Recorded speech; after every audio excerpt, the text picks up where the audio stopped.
बिहार चुनाव में आरजेडी या यूं कहें कि पूरे महागठबंधन की करारी हार हो जाती है। महज 35 सीट, ऐतिहासिक हार। अब इस पर विश्लेषण होता है। लोग कहते हैं कि हार क्यों हुई। आरजेडी के नेता भी तमाम विश्लेषण करते हैं। पूरा महागठबंधन के जो तमाम घटक दल हैं उस पर चिंतन शिविर आयोजित करते हैं। वजह तलाशी जाती है और सोचिए कि वजह क्या आती है। आरजेडी ने जो तमाम विश्लेषण किया उसके बाद उसके समझ में एक बात आई कि ये जो भोजपुरी गायक हैं इन्होंने ही उनकी जो राजनीति है उसको खराब कर दी, उनके चुनाव को बिगाड़ दिया। कुल मिलाकर के विश्लेषण में ये नतीजा सामने आता है और 32 भोजपुरी गायकों को, जिसमें टुनटुन यादव जैसे गायक शामिल हैं, नोटिस जारी कर दिया गया। यानी कि हार का पूरा ठीकरा भोजपुरी गायकों पर। तो आखिरकार इसके पीछे वजह क्या है, इसको समझेंगे आज के इस वीडियो में। इस वीडियो को आखिर तक जरूर देखिएगा।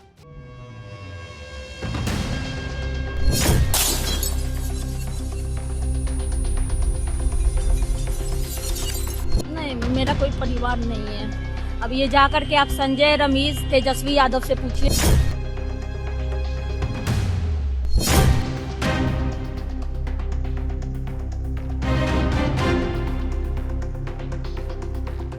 नमस्कार, मैं हूं डॉक्टर सुरजीत सिंह और आप देख रहे हैं वाईबीएन बिहार झारखंड। अगर आपने अभी तक इसे सब्सक्राइब नहीं किया है तो सब्सक्राइब कर लीजिए और अगर आपको ये वीडियो अच्छा लगे इसको लाइक कीजिए, शेयर कीजिए और कमेंट जरूर कीजिए। तो आरजेडी की हार के लिए क्या भोजपुरी गायक जिम्मेदार हैं?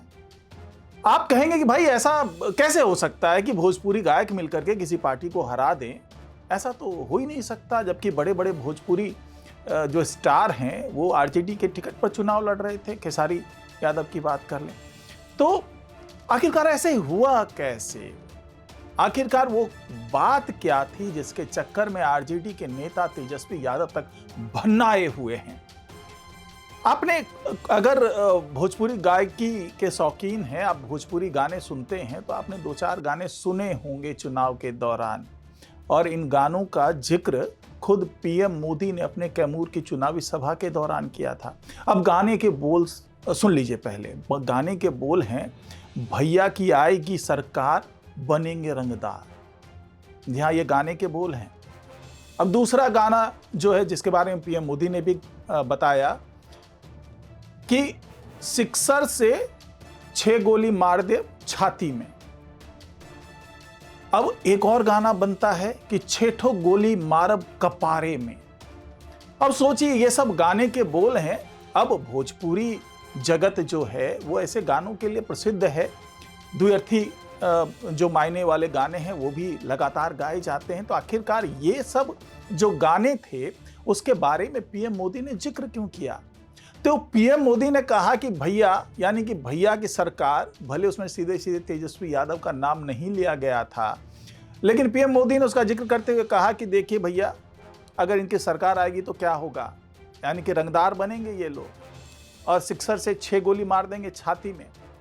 तो इन गानों का जिक्र करने के बाद ये गाने और भी पॉपुलर हो गए। पीएम मोदी अगर किसी गाने के बारे में भरी सभा में बोल दें तो जाहिर सी बात है लोग जाएंगे यूट्यूब पे, खंगालेंगे गाना या फिर कहीं सुनेंगे कि भाई वो गाना कौन सा है जिसने पीएम मोदी तक का ध्यान आकर्षित कर लिया। उसके बाद इस तरह के गानों की बहार आ गई, भोजपुरी गाने बजने लगे और सब में हालांकि ऐसा दावा किया जा रहा था कि वो यादव समाज के लिए या फिर जो आरजेडी के नेता लोग हैं उनकी प्रशंसा में गीत गाए जा रहे हैं, लेकिन इसका नतीजा उलट हुआ। हो सकता है कि उस दौरान तेजस्वी यादव को भी बहुत बुरा ना लग रहा हो, उनको भी लग रहा हो कि चलो हमारी तो बिल्कुल महिमा मंडन हमारा हो रहा है, इसमें कोई दिक्कत नहीं है। अगर दिक्कत थी तो उसी दौरान कह देते भोजपुरी गायकों को कि भैया इस तरह के गाने आप मत बनाइए, इससे हमारी बदनामी हो सकती है, इससे हम चुनाव हार सकते हैं। लेकिन जब चुनाव हार गए तब ठीकरा फोड़ा गया ऐसे भोजपुरी गायकों पर कि भैया आपने, चाहे लालू यादव हो चाहे तेजस्वी यादव हो, उनका नाम लिए बिना, और कई जगह तो नाम ले लिया सीधा सीधा, आपने उनको बदनाम करने की कोशिश की। और एक बार फिर से जिस तरीके से पीएम मोदी ने इन गानों की आड़ में कहा कि देखिए ऐसा ही जंगल राज फिर से लाने की कोशिश की जा रही है, यानी कि एक तरीके का नैरेटिव सेट करने का काम किया, ये तेजस्वी यादव का आरोप है। तो जिस तरीके से भोजपुरी गाने की आड़ में सब कुछ हुआ और ऐसा कहा जाता है तेजस्वी यादव के माध्यम से, आरजेडी के माध्यम से, कि ये जो इसमें से अधिकतर भोजपुरी गायक हैं उनका सीधे सीधे भाजपा से संबंध था, यानी कि बीजेपी के इशारे पर सब कुछ हो रहा था। गायक लोग ऐसे ऐसे गाने बना रहे थे, सामने से यादव समाज ने भी इस गाने को हाथों हाथ लिया था, क्योंकि उसमें उनको लगता था कि उनकी दबंगई का जिक्र किया जा रहा है, उनकी बादशाहत का जिक्र किया जा रहा है। लेकिन वो ये भूल गए कि इसकी आड़ में एक जो संदेश जा रहा था पूरे समाज में, वो ये था कि अगर फिर से राज आता है तेजस्वी यादव का, या यूं कहें कि जो 15 साल पहले लालू यादव का राज हुआ करता था, अगर उसकी अगुवाई वाली बात अगर यहाँ हो जाती, एक बार फिर से महागठबंधन की सरकार बन जाती है, तो ये जो रंगदार बनने की बात हो रही है और 6 ठो गोली कपारे में मारने की बात होती है और सिक्सर से 6 गो गोली छाती में ठोक देने की बात होती है, इसको लोग बहुत पॉजिटिव नहीं ले रहे थे। कम से कम जो अर्बन इलाके, जो शहरी इलाके हैं, वहाँ के लोगों ने इसको बहुत ही नेगेटिव के तरीके से लिया। और यही वजह थी कि जो जंगल राज का एक स्लोगन बीजेपी बार बार अपने चुनावी सभा में दोहरा रही थी, जेडीयू के नेता बार बार इस चीज़ को कह रहे थे, वो इन गानों के माध्यम से साबित होता हुआ नजर आया। और यही वजह थी कि एक जो नैरेटिव सेट करना चाह रही थी बीजेपी, उसमें ये जो भोजपुरी गाने हैं वो बहुत सहायक सिद्ध हुए। हालांकि बहुत से यादव समुदाय के लोग इन गानों को खूब जम करके स्पीकर पर बजाते नजर आ रहे थे चुनाव के दौरान, और ये दंभ दिखा रहे थे कि इस बार अपनी सरकार आएगी तो हम देख लेंगे, हम ये कर देंगे, हम वो कर देंगे। ये भले ही उस वक्त की अकड़ दिखा रही हो उनकी, लेकिन ये सब कुछ हुआ नेगेटिव। और इसका अंदाजा तब हुआ जब चुनाव परिणाम आ गए, उसका विश्लेषण हुआ, तब जाकर के नेताओं को लगा कि हाँ, ये गलत हो गया। समय रहते अगर ऐसे गानों पर रोक लगा दी जाती, चुनाव आयोग में जाकर शिकायत दर्ज करा देते, तो हो सकता है इस तरह का नैरेटिव बीजेपी सेट नहीं कर पाती।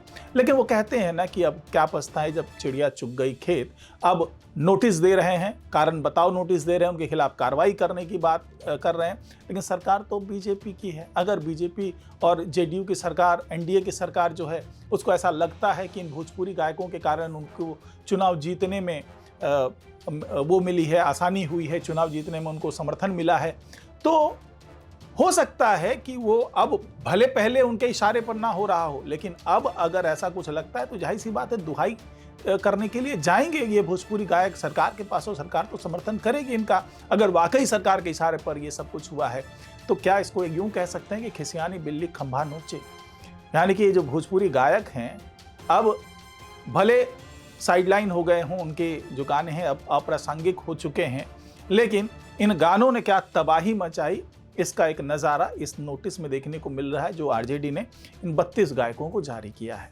तो आज की रिपोर्ट में फिलहाल इतना ही। नमस्कार।